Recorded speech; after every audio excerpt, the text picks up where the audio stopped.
Hi everyone, my name is Victoria Spencer and my theater VIP is Neil Simon. He was born in 1927 and is still alive today and is recognized by many to be the most successful playwright in the world.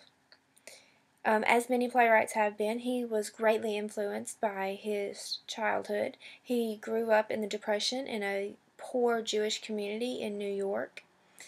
His home was a very broken one. His father would be away for months at a time, and this actually influenced his plays, Broadway Bound and Lost in Yonkers, which was about his dysfunctional family. Even though he wasn't presented to him as a child, he really believed in the strong ties of marriage and made a point to show this and portray this great ideal marriage in many of his plays, even though it obviously was not present in his home. When his family life would get too rough, he escaped to the movies. This obviously would lead to his becoming a playwright and, his great love and this one thing that you can escape to. He moved on, eventually went into the military where he started writing sports journals, and that really got him into writing, and it advanced from there. He's very well known for making humor out of these struggles. He addressed things such as divorce, alcoholism, homophobia, and anti-Semitism. So through this comedy, he was able to address these things, and he actually managed to avoid these controversial statements and political issues, as we have seen in some other plays. He stepped away and was able to subliminally almost expose these people to these issues and make them think about it while they're sitting there laughing. Many of his plays, dozens of plays, were actually turned into film.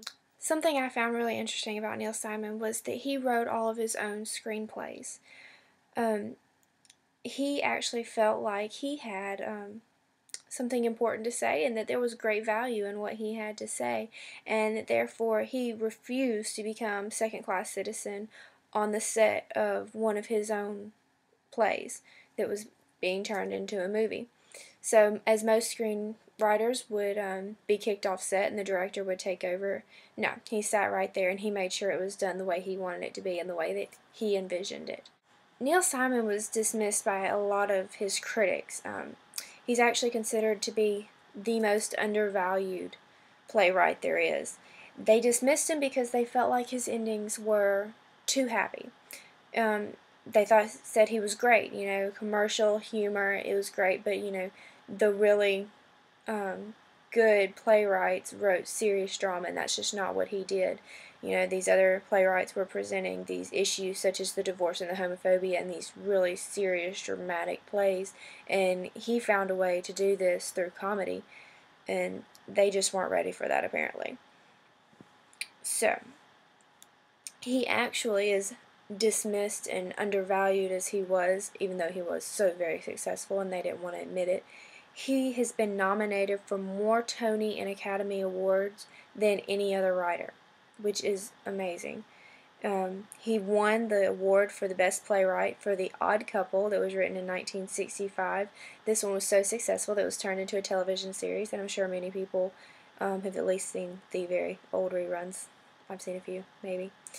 But he is now considered to be the wealthiest playwright in the world.